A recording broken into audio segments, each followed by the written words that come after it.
로마서 8장 18절 생각하건대부터 우리 25절까지 자, 우리 인생과 피조물의 소망에 대해서 생각하건대 함께 봉독합니다. 시작. 생각하건대 현재의 고난은 장차 우리에게 나타날 영광과 비교할 수 없도다. 피조물이 고대하는 바는 하나님의 아들들이 나타나는 것이니 피조물이 허무한 데 굴복하는 것은 자기 뜻이 아니요 오직 굴복하게 하시는 이로 말미암음이라. 그 바라는 것은 피조물도 썩어짐의 종노릇한 데서 해방되어 하나님의 자녀들의 영광의 자유에 이르는 것이니라. 피조물이 다 이제까지 함께 탄식하며 함께 고통을 겪고 있는 것을 우리가 아느니라.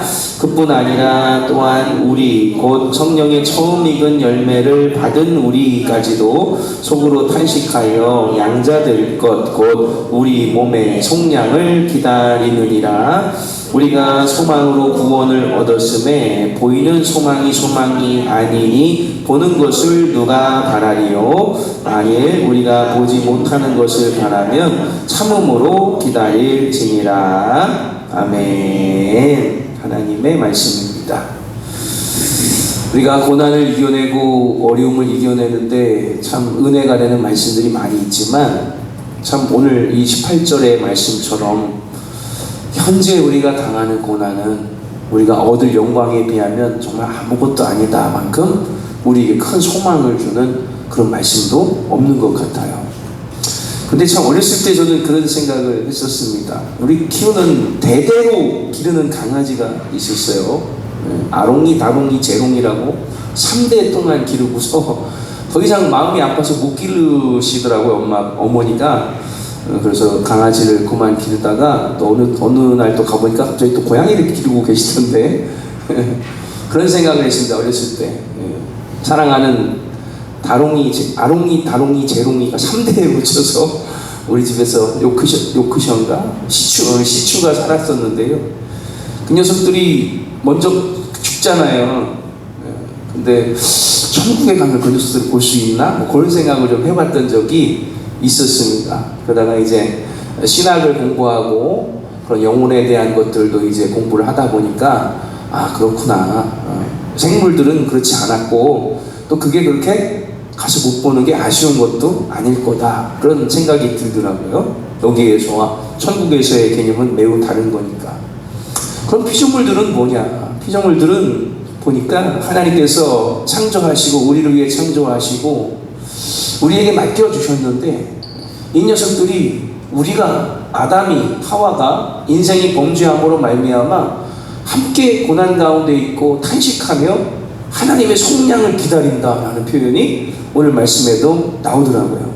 그래서 이 생물들 특별히 동물들뿐만 아니라 식물과 모든 피조물들도 하나님의 그 완전하신 주님의 나라를 기다리고는 있구나, 안식에 이르는 것을 기다리고는 있구나라는 것을 이제 오늘 본문을 통해서 21절도 그렇고 또 계속 그런 모습들을 우리가 보게 됩니다. 즉 우리가 하나님 말씀 안에 먼저 깨어있고 또 내게 맡겨주신 것을 잘 감당하고 그 피조물들을 사랑함으로 하나님의 나라를 고대하며 살아가는 그런 청지기로서의 역할을 잘 수행해야겠구나라는 생각을 하게 되었다. 그걸 보고 두 글자로 소망이라고 하는 겁니다. 소망. 우리 이 땅에 소망을 두고 살아가는 사람들이 아니에요. 우리는 시민권도 천국에 있고 또 그 나라를 바라보며 살아가는 우리들 눈에 보이지 않는 것이지만 그러나 확실히 있음을 믿고 히브리서의 말씀처럼 살아가는 소망 있는 사람들이 바로 우리들이라는 것을 기억하시기를 바랍니다. 만약 그것이 보이는 것이면 오늘 23, 24, 25제로 나온 것처럼 보이는 것이고 알고 있는 것이어서 내가 그것을 기다린다 그러면 그건 소망이라고 하지 않아요. 보이지 않고 모르겠고 어떻게 되어질지 알지 못하는 상황에서 그러나 그렇게 될 거라고 믿기 때문에 소망이라는 단어를 쓰는 겁니다. 우리 인생이 여러분 왜 괴롭고 어렵냐면요, 바로 내일 다음에 이루어질 일들을 모르기 때문에 괴로운 거거든요. 몰라요. 오늘 저녁에, 오늘 밤에, 또 내일 아침에 어떻게 될지, 뭐가 일어날지 나에게 다가오고 있는 여러 가지 어려움과 환난이 뭐가 올지 모르기 때문에 두렵고, 그래서 고난 가운데 살아가는 거거든요. 그래서 그걸 모두 다 뒤집는 방법이 있어요. 뭡니까? 믿음이면, 소망이면, 예수 그리스도의 구원이 나에게 있다는 걸 믿으면 다가오는 소망, 다가오는 기쁨으로 그 모든 어려움들을 다 뒤집어 버릴 수가 있더라는 거예요. 가장 최종적인 소망은 바로 천국에 대한 소망. 오늘 24절, 25절에 나온 것처럼 한번 보세요. 24절. 이야, 소망에 대해서 정확하게 나옵니다. 우리가 소망으로 구원을 얻었다.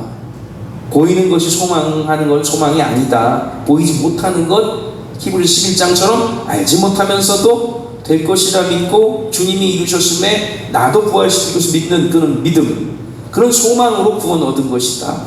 그리고 소망을 얻는 방법은 뭐래요? 유일한 방법, 25절 말씀에 인내입니다. 인내, 오래 참음. 주님이 주시는 모든 은혜와 선물들, 또 최종적으로 이루어질 하나님의 나라도 가장 그것을 얻는 최고의 방법이 뭐냐? 인내밖에 없죠. 인내, 오래 참음. 여러분에게 또 오늘도 아침에 이렇게 교회 나올 때 일어나 보니까 벌써 여러분 어둑어둑해져요. 야, 태양 해가 짧아지고 있더라니까. 항상 5시 20분, 5시 반 이렇게 아침에 우리가 아침 기도회를 드리는데 벌써부터 어두워지고 있더라고요, 시간이. 야, 그렇구나. 언제까지라도 우리가 덥고 막 힘들고 그럴 줄 알았는데 조금 있으면요, 아유, 금방 여러분 또 춥다 그래. 웃겨요. 하나님 얼마나 웃긴지 알아요? 우리의 그 연약함을 소망으로 바꾸시고, 당장 어려움과 고난이 있어도 하나님께서 이루어진 최종적인 나라, 소망, 우리 피조물도 고대하는 그날을 바라보면서 오늘 하루도 승리하시고 말씀 안에 소망으로 승리하는 그런 저와 여러분이 다 되시길 주님의 이름으로 축원합니다. 아멘. 기도하겠습니다.